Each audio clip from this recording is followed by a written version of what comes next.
Welcome back, everybody, to Daddy Dating. We're gonna go out. Chat asks for Vlad Damien. We will do Vlad Damien tonight. I can't not do the Vlad voice. How do you do? I have finally decided to join this information superhighway. I'm not entirely sure how this works, but I will try my best to understand. I love long strolls through graveyards and spending time with my son. If you would ever like to chat about the latest Victorian fashion, the inevitability of our own demise, or black cats, please to send letter.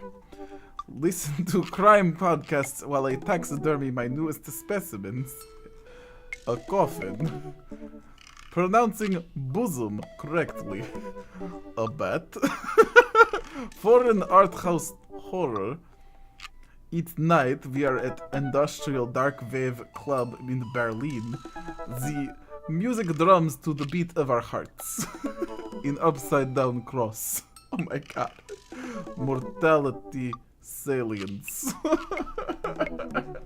my god.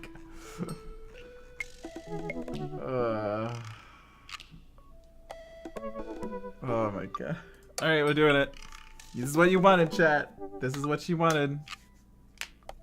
Count Vlad, Count Damien. Damien seemed really interesting. A little odd, but interesting. I think I should hang out with him to get to know him better. I navigate to Damien's dadbug page and type out a message. That's true, I watched Hellsing Ultimate today, so I'm ready. I'm ready for my vampires. Hey dude, you seem cool. We should hang out sometime. I sit there for a minute before I see that Damien's typing. But then he keeps typing and typing. Man, is this guy writing a novel? I leave the computer to make some coffee. And he's still typing. I sip my coffee and the computer finally dings. Daddy, I must confess my excitement to be receiving your kind letter for, as you see, I do find myself available to enjoy your company. I must ask for your forgiveness, however, as I believe our first meeting did not paint me in a gentlemanly manner, as I would have liked. Whoa, there's more. Oh god, there's more. Oh god. I would be highly flattered to enjoy your companionship at my residence for an afternoon tea and a stroll around my garden. Should it please you. Till then, adieu. Yours, humbled, Count Damien Bloodmarch.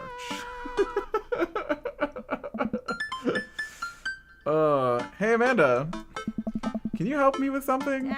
Dad, for the last time, I'm not popping your back pimples. No, can you interpret this for me? I turn the computer to Amanda and she squints at Damien's message. I don't understand that speak. Like, is this how you kids communicate with each other now? Oh, totally. This is the hot new thing. So dads get over saying lol and lameo or whatever and decide that they need to do is bring back to the 1800s. So what do I do? Where's your pen and quill? What? Did you forget to unpack the pen and quill, Dad? How will we address the nobleman in regards to your upcoming debutante ball?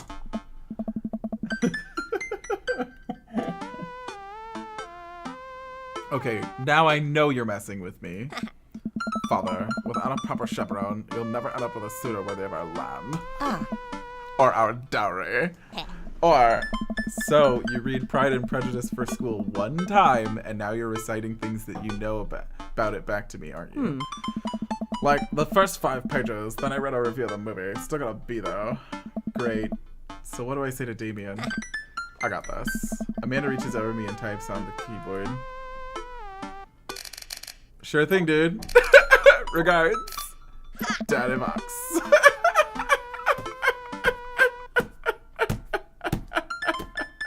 Amanda hits send and smiles at me. Well, I suppose that's that. Oh, this is savage. I make a short walk over to Damien's house. Well, I guess you can't really call it a house. It's more of a manor? Estate? The Gothic architecture looms above the other homes in the cul-de-sac. I walk past a couple of gargoyles guarding the front door and look around for a doorbell. There doesn't seem to be one. I pull the large, ornately carved bat's head door knocker back, and a hollow sound echoes throughout the house as I strike it against the door. I wait several moments before the door slowly creaks open. God damn it. It's a little creepy, but I enter the home and take a few steps into the foyer, noting oil portraits of who I assume are dead relatives hanging on the wall. Jesus Christ. As I am admiring them, the front door slams shut behind me. Hello? Silence. An oil lamp in the corner flickers dimly, casting ominous shadows against the wall. Why do I feel like all the people in these paintings are staring at me? Why is it so cold in here? Where's Damien? Daddy, pleasure to have you in my residence. I look up and see Damien standing at the top of a majestic staircase with a walking candle holder. Jesus Christ, this is the gayest human being I've ever met. What's with the door slamming shut? Oh, sorry. There was a draft.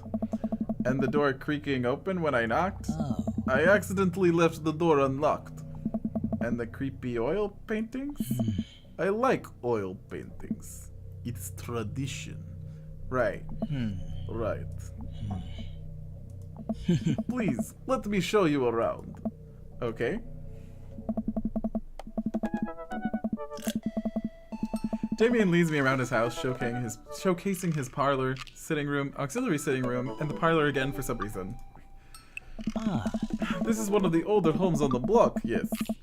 But nowhere near as old as the architecture might suggest. Through extensive renovations, I have been able to craft a residence that is both historically accurate to the Victorian period and equipped with the amenities of any modern dwelling. We walk past a door covered in bumper stickers, caution tape, and a black parade poster. Did they listen to My Chemical Romance in the Victorian era? That's my son's room. You know how the rebellious teenagers are. Onward, onward. There's more to see.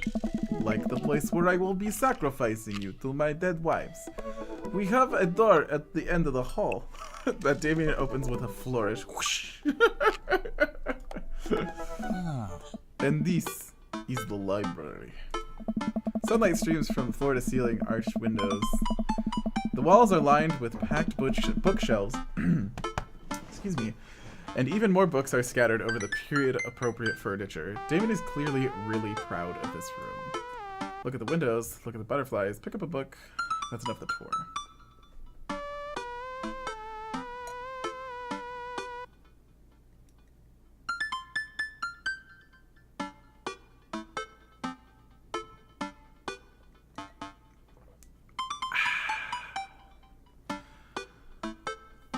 I really like big windows. I don't know if I would be drawn to the butterfly collection, although that would be really cool. I want to look out the big window. I walk to the window and greeted by a beautiful view of Damien's backyard. It showcases a beautiful view of the rest of the cul-de-sac. Hey, I can see Craig on his log. He's doing push-ups with his daughters on his back. Why is Craig such a man-meat? Like, sexy man-meat? Jesus Christ. Damn.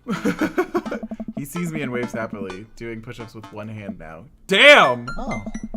Did you know that Victorians spend at least 20 hours a week gazing longingly out of full-length windows? Wait, really? No, but Victorians did appreciate telling a good joke. Let's look at the butterflies. I walk up to the glass display of pin bugs on the wall. It's pretty impressive. Nice. Don't say bugs. Say butterflies. They're butterflies. Fine. I pinned them all myself. Maybe I could show you how sometime. I'm concerned I would stick the pin right through my finger. The pinner's gambit. Is that a thing? No. He's joking. He's joking with you. Jesus Christ. Pick it up, Daddy Vox. Pick up a book. You know, Daddy, in the Victorian area, there was some controversy surrounding reading. Excuse me.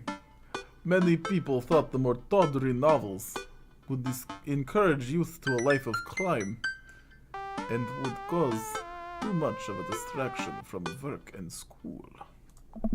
I pull out a book at random and examine the word cover. Opening it, I turn to a random page and read aloud. Naruto struggled against the chains that Sasuke had bound him with. Jesus Christ. No. No way. Oh my god. Believe it! Naruto struggled against the chains that Sasuke had bound him with. Shirtless and out of breath, he looked up at Sasuke. Sasuke smirked, unbuttoning his ninja pants. Oh my god. Oh my. Okay, I think that's enough.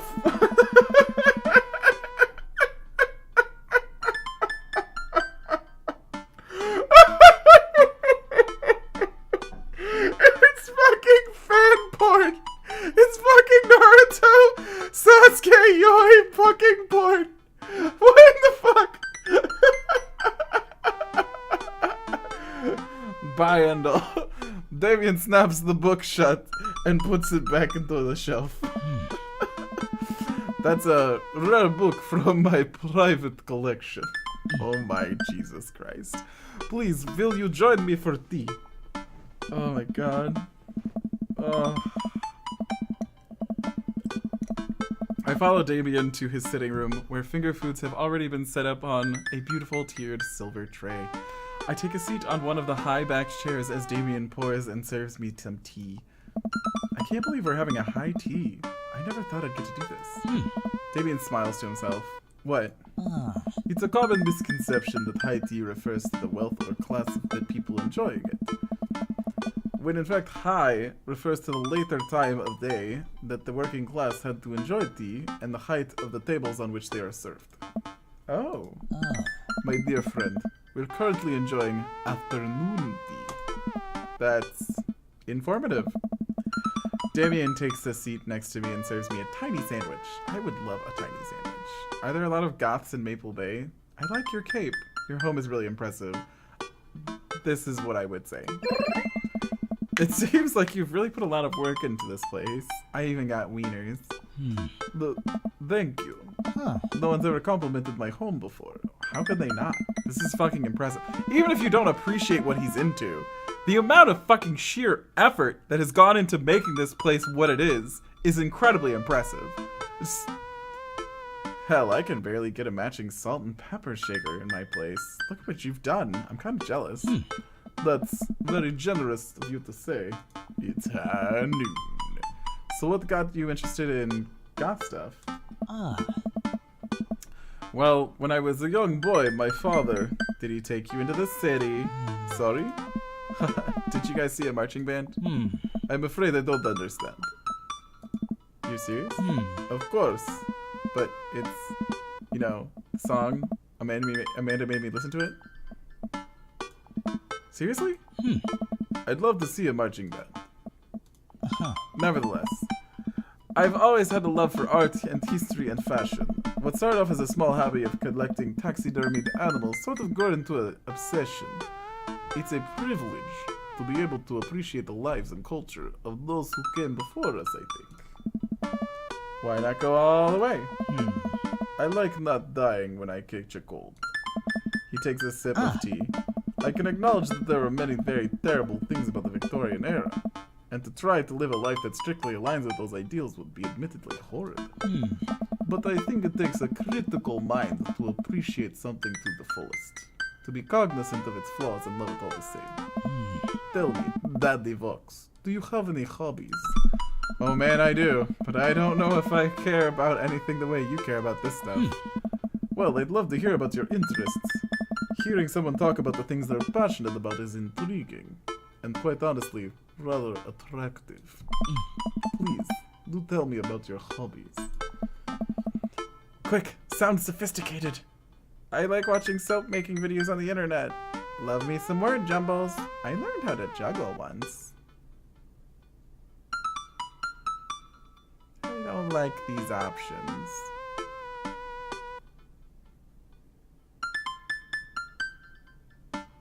This one. The written word fascinates me. We spend so much time using words, you know, and I think people would appreciate them more if they had to unjumble them. It's poetic, really. Oh, so you're a writer, in a sense. We finish our tea and finger sandwiches. How delightful. Come, I have one more thing to show you. Oh my god, look at at this garden. Jesus. Damien takes me around to the back of his house where a variety of flowers flourish in beautifully landscaped rows. A small stone path weaves through it and butterflies flit lazily through the air. Oh. My garden. It's beautiful. Oh. Thank you. Victorians took flowers and floral arrangements very seriously. You see, it was considered uncouth to discuss personal and romantic relationships in public, so lovers and friends alike would use bouquets to send secret messages to each other. Each flower and plant is symbolic of different feelings. Even more interesting is that one flower could mean different things, depending on the other plants it's paired with. One had to be extremely careful, as in even the style in which the ribbon was tied around the bouquet affected the message. Damien leads down and plucks a gorgeous bright orange flower off a vine. Lilium bulbiferum, the orange lily. What do you think of this one means? My loins are ablaze. Thou art the tightest. 3 cheers for sweet revenge. Horror. Silly. Let's start with you. Thou art the tightest. I didn't mean literally, you slut. Oh. The orange lily is actually symbolic of pure hatred. Well... And that's precisely why floral arrangement is so hard, challenging. What's your favorite type of flower? Snapdragons, honeysuckle, for sunflowers. I don't know. I don't even know what a snapdragon is. Quick! I must Google a snapdragon. Snapdragons. Oh, they're pretty! Guys, they're pretty. Let's go with snapdragons. Because they're cute, and you can do the thing where you squeeze them so it looks like they're talking. What a lovely choice. I'll have to remember that when I put together a bouquet for you. He would put together a bouquet for me? Nobody's ever given me a bouquet before. I follow Damien down the footpath and admire more of his beautiful flowers. Suddenly a phone rings. Oh, Daddy, will you excuse me? I must take this. Jesus Christ.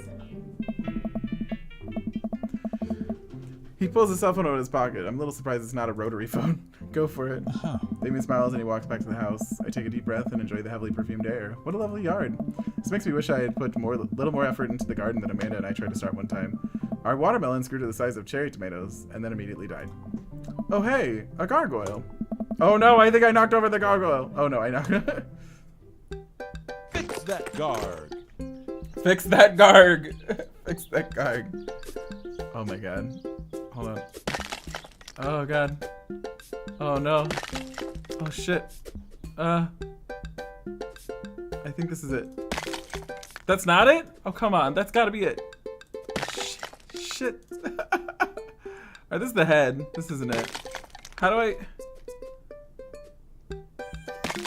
Oh my god. Oh no. This has gotta be it. Come on. Are there... Oh no, what's going on here? Oh. No. Fuck, this is hard.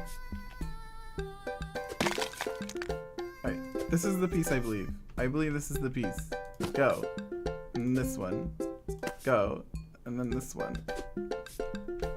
Goal! That was too hard. That was... Whew, that was a close one. Uh-oh. It was only hard because the controls are not intuitive. You have to use, like, the arrow keys. I'm gonna get a bouquet, Celis. I'm gonna earn that bouquet. Anyway. Whew, that was a close one. Uh-oh, here comes Damien. He looks upset.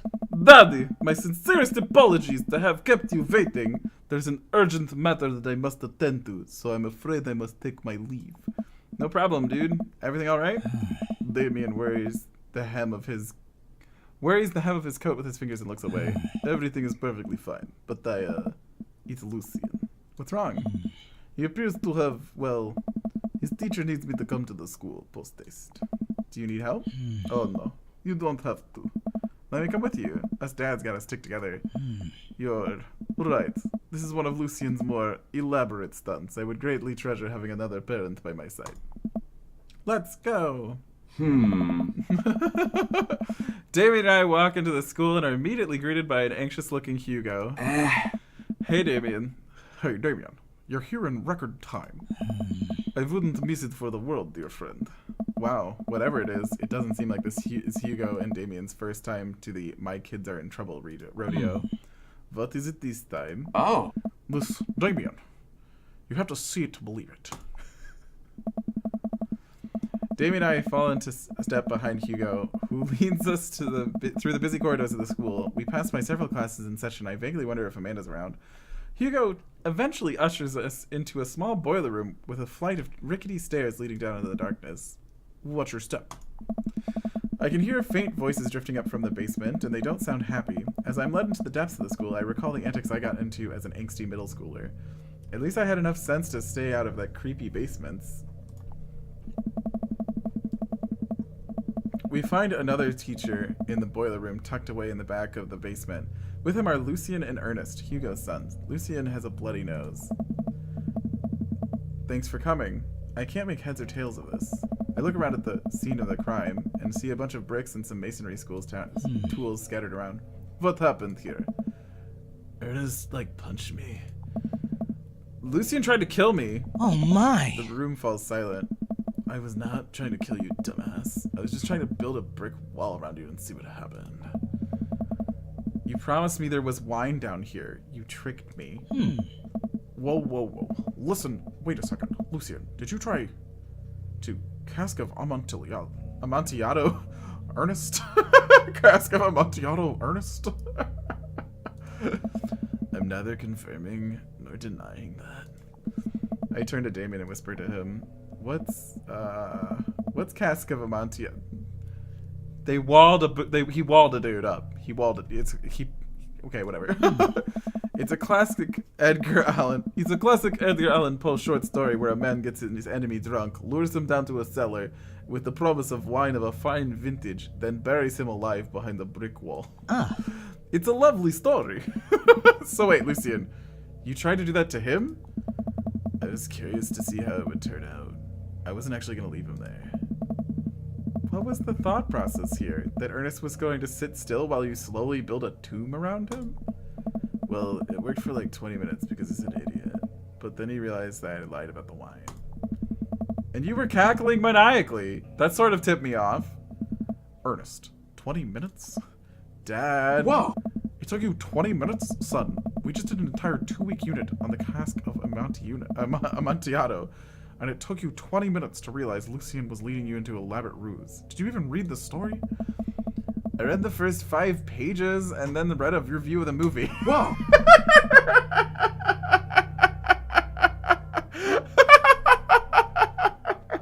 Excellent reference joke. Excellent reference joke to yourself, game. Wonderful. It's only 5 pages long and there is no movie. Yeah, you're right. I paid Lucien to read it for me. Actually, he didn't even pay me. So when you think about it, this was me teaching him a lesson. Damien and Hugo both have their heads in their hands. You guys are always telling me to engage in the literature, and I did. I don't see a problem here. Alright, I'm filing this under the what the hell. Don't do whatever that was again. You two are both suspended for a week. Ernest and Lucien high five.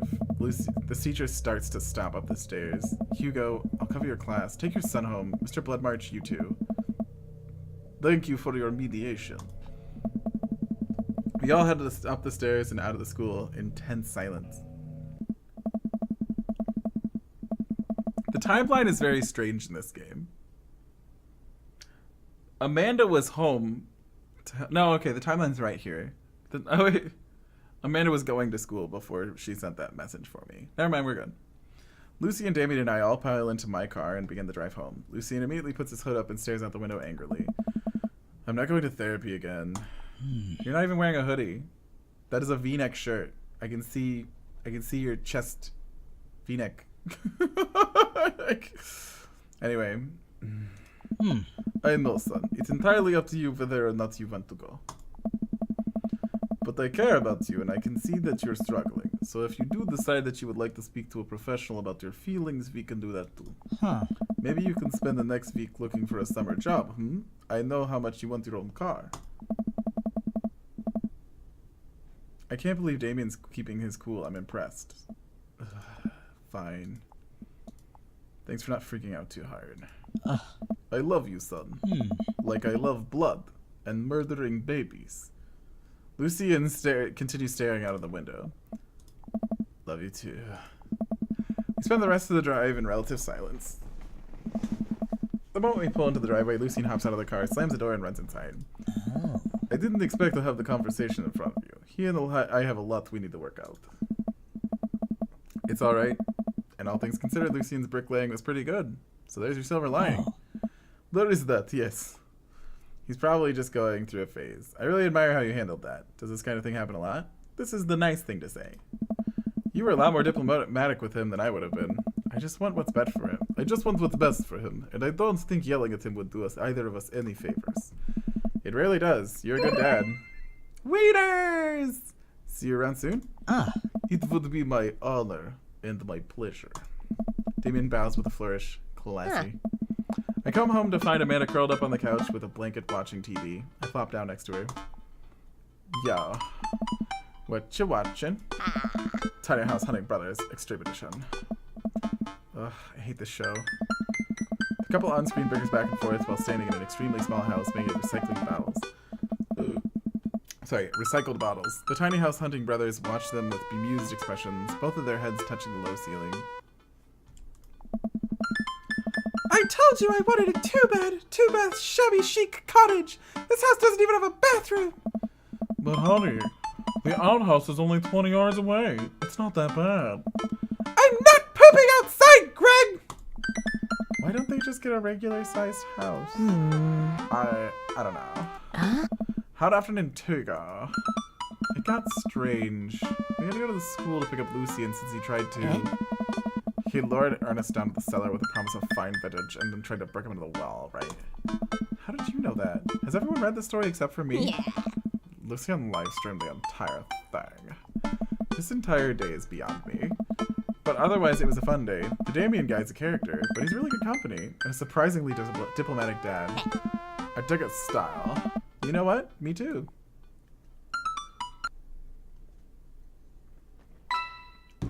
Check complete! We did it! He is the #1 dad. He is Amontillado afternoon tea. Are you familiar with the works of Corey Feldman? I He did. simply slayed in The Lost Boys. That was a good date. Thank you for watching it.